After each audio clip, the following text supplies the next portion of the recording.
안녕하세요. 결혼한 지 14년 차에 아이들을 키우고 있는 40대 여성입니다. 제 정신 나간 시동생하고 동서 얘기 좀 하려고요. 막말로 그 두 XX 때문에 열받아서 이렇게 글까지 쓰게 되다니 지금도 치가 떨리네요. 지금 돌이켜 생각해보면 뭐가 그렇게 좋았는지 남편하고 결혼할 때 이것저것 재보지를 못했어요. 굳이 변명을 하자면 제가 워낙에 어려서부터 어렵게 살다 보니 탈출구를 찾고 있었던 것도 같고요. 그런 와중에 6살 많은 남자가 내가 너무 좋다지 돈도 많이 번다고 하지.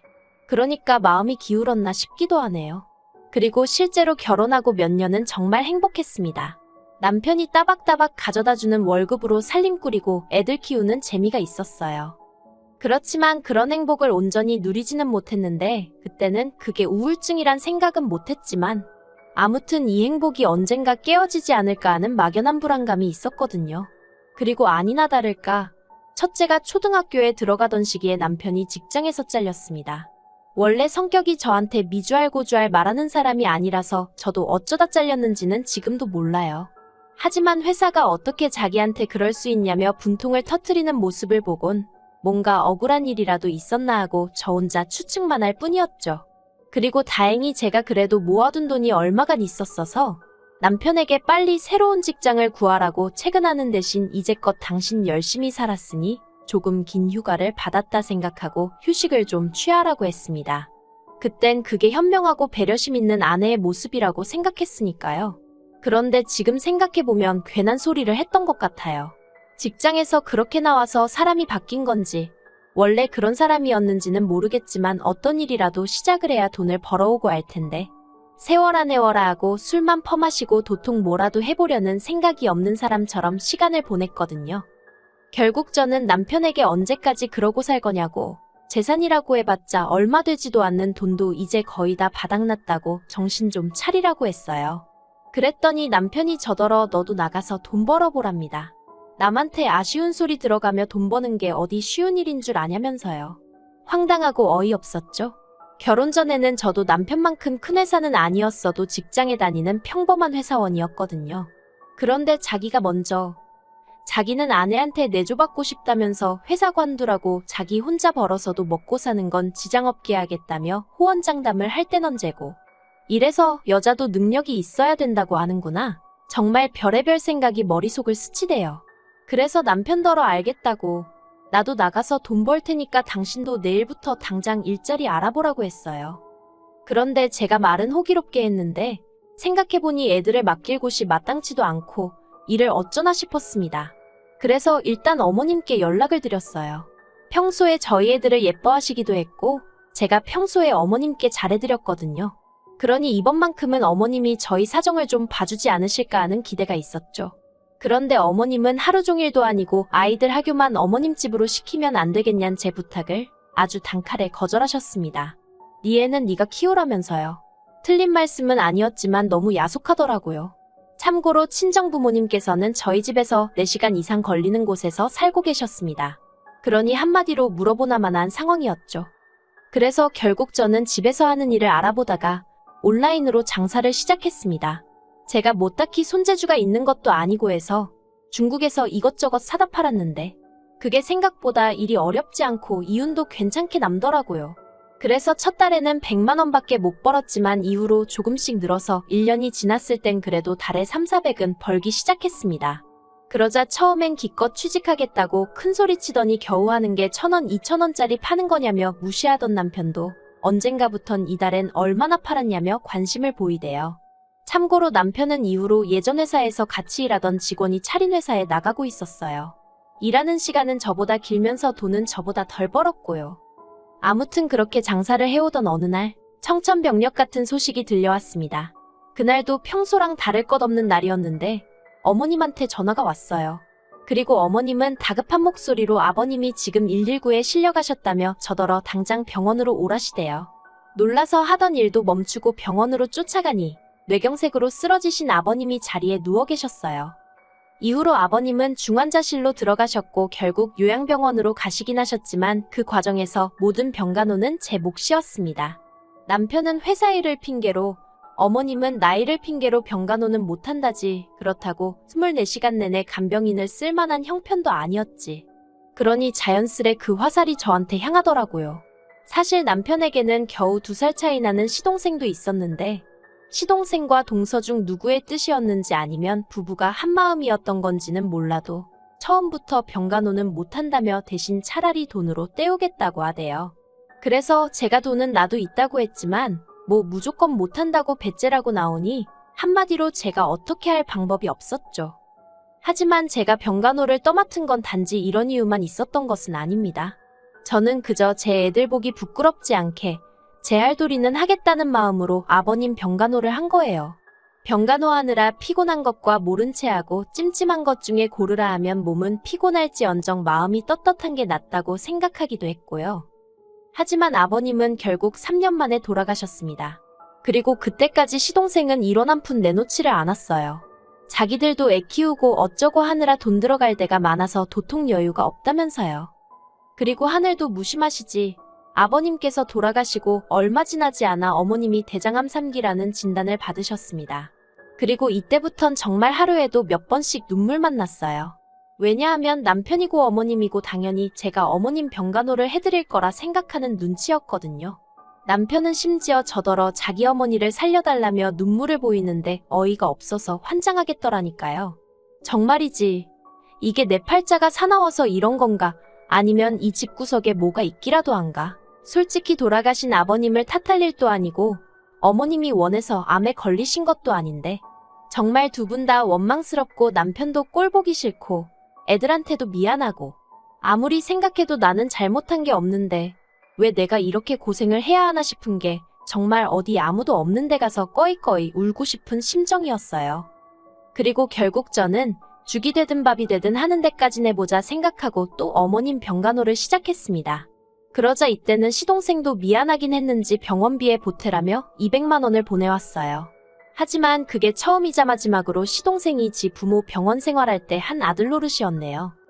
어머님의 병간호를 하는 동안에도 저는 돈은 돈대로 벌어야 했고 살림도 해야 했고 그 와중에 애도 키워야 했으니 솔직히 어디다 말은 못했지만 이러다 내가 먼저 죽는 거 아닌가 싶대요.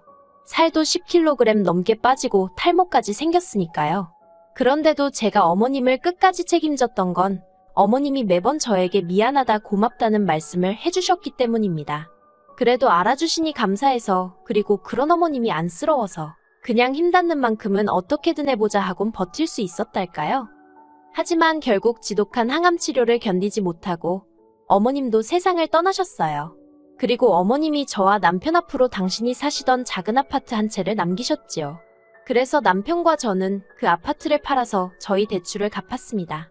사실 아버님 때부터 시작해서 저희가 매번 병원비를 부담하고 있었기 때문에 정작 저희 대출은 이자만 간신히 갚아가는 정도였거든요.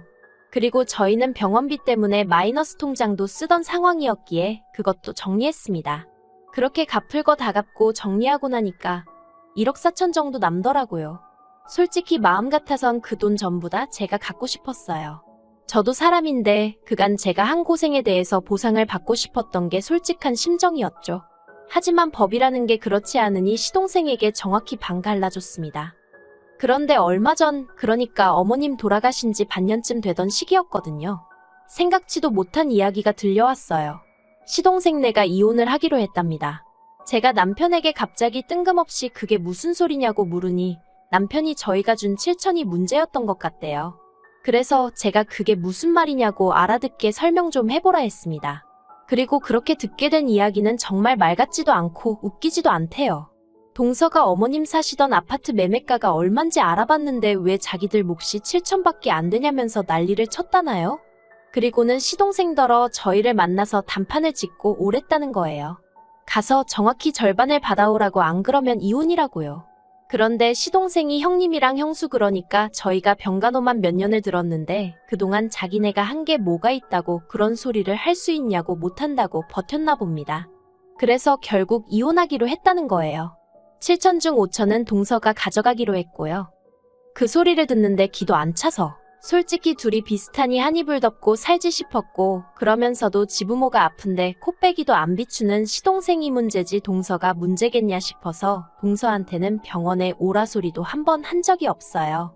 그런데 둘이 이혼하게 된 이야기를 듣고 있으니 시동생도 불쌍하고 동서가 문제다 싶대요. 하지만 거기까지였을 뿐 제가 나설 자리도 아니다 싶었고 제가 뭐 달리 해줄 수 있는 것도 없더라고요. 그저 어이가 없다고 말 한마디만 했죠. 그런데 남편이 제 눈치를 살살 보더니 그러지 말고 그냥 우리가 돈을 좀 더 주면 어떻겠냐입니다. 저 나이에 자기 동생 갑자기 혼자 되면 어떻게 사냐고요. 황당하고 기도 안 차서 남편한테 그 나이에 혼자 사는 남자가 얼마나 많은데 걱정할 걸 하라고 했어요. 무슨 한두 살 먹은 어린애도 아니고 굶어 죽기야 하겠냐고 멀쩡히 직장 다녀 집 있어 뭐가 걱정이냐고요. 그랬더니 집도 동서한테 뺏기게 생겼다면서 어쩌면 좋냐고. 그래서 제가 등신마냥 그걸 왜 다 뺏기고 있느냐고 밥그릇은 알아서 챙기라고 한마디 해버렸습니다. 하지만 남편은 계속해서 저더러 돈만 좀 더 챙겨주면 이혼은 안 할 것 같은데 어떻게 안 되겠냐고 저를 조르는 거예요.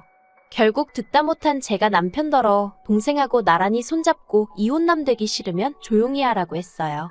그런데 어이없게도 동서가 저에게 직접 연락을 해왔습니다. 그리고는 자기네 이혼하기로 한 이야기 들으셨냐길래 들었다고 뭐 성인들끼리 그렇게 결정을 내렸다니 어쩌겠냐 했죠. 그랬더니 저더러 한다는 말이 뭐 느끼는 바가 없냐입니다. 그래서 제가 느끼는 바 있었지. 동서가 참 무서운 사람이구나. 그걸 느꼈어. 하고 한마디 쏘아붙였어요. 그랬더니 자기는 제가 더 무섭다며 어떻게 어머님 아버님 재산을 멋대로 처분할 수가 있냐면서 그깟 7천만 원 뭐 이거나 먹고 떨어져라 하면 자기네가 떨어져 나갈 줄 알았냐입니다. 그리고는 한다는 말이 자기가 생각을 해봤는데 분해서 도저히 안 되겠다면서 이혼 안 하고 저희 부부랑 싸울 거래요. 싸워서 자기 몫은 찾아가겠다나요? 그리고 이 이야기를 남편에게 전하니 남편도 예전과는 달리 아주 격양된 반응을 보였습니다. 이혼할 동생이 안쓰러워 전전긍긍하던 모습은 온데간데 없고 그거 미친 X 아니냐면서 난리가 났죠. 그리고는 그걸로도 분이 안 풀렸는지 시동생더러 네 마누라 데리고 당장 오라고 전화에다 대고 소리를 고래고래 지르는 거예요. 그렇게 저희 부부와 시동생 부부가 마주하게 되었습니다. 시동생은 영문을 모르겠다는 표정으로 저희 부부더러 도대체 무슨 일이냐고 물었고 그런 시동생에게 네 마누라한테 한번 물어봐라 하고 남편이 소리를 쳤어요. 저희 남편이 동서더러 마누라니었더니 시동생 앞에서 그런 식으로 부른 적이 없었거든요. 그래서 시동생이 정말 깜짝 놀란 눈치였습니다. 그리고 그때 동서가 자기가 뭐 못할 말이라도 했냐면서 시동생더러 내가 형님한테 법적으로 해보자고 그랬다고 싸워서라도 우리 목숨 받아내겠다고 그랬어. 하곤 언성을 높이대요. 그러자 시동생은 한숨을 푹 내쉬었는데 놀랍게도 그게 다였어요. 솔직히 저는 시동생이 자기 마누라한테 뭐라고 말 한마디라도 할 줄 알았습니다. 네가 뭔데 나서냐? 가만히 있어라 뭐 그런 말이요. 그런데 시동생은 화를 내기는커녕 저희 남편더러 그래서 지금 자기더러 어쩌라는 거냐고 무슨 애도로 이런 자리를 만든 거냐고 짜증을 내기까지 했죠. 역시 서로 비슷하니 한 이불 덮고 살지 않은 제 생각이 맞다 싶었습니다.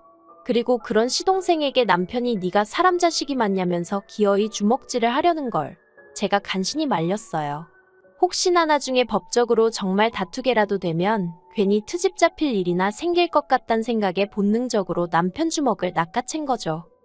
남편은 분을 삭히지 못하고 씩씩거리며 시동생더러 어디 한번 마음대로 해보라고 욕을 퍼부었고 그러자 시동생이 조금 전 기세는 온데간데 없이 아 진짜 형 한 번만 좀 도와줘. 정말 내가 이혼당하는 꼴을 봐야 직성이 풀리겠어 하는데 남편이 당장 눈앞에서 꺼지라며 네가 원하는 대로 법대로 해보자고 그러대요. 하지만 그 일이 있으므로 소송을 건의어쩌니 하더니 집으로 종이쪼가리 한 장 오는 게 없었습니다. 대신에 어처구니 없는 소식이 들려왔지요. 한통 속인 것 마냥 굴던 시동생 부부가 이혼 소송 중이라고요. 속사정이 정확히 어떻게 된 건진 모르겠지만 시동생이랑 동서가 서로 탓을 하고 있다나요. 시부모님 생전에 시동생이고 동서고 뭐 한 게 없으니 법적으로 재산 가지고 다퉈볼래도 답이 안 나온다 싶었던 건지. 뭐 아무튼 저희야 그쪽에서 어떻게 나오든지 간에 이번엔 형제고나 발이고 한번 제대로 붙어볼랬더니 웃기지도 않네요. 사람이 사람 도리는 하고 자기 권리를 찾아야지. 정말이지 그런 심보로 살면 언제가 됐든 벌 받는다고 그 말 한마디 해주지 못한 게 한입니다.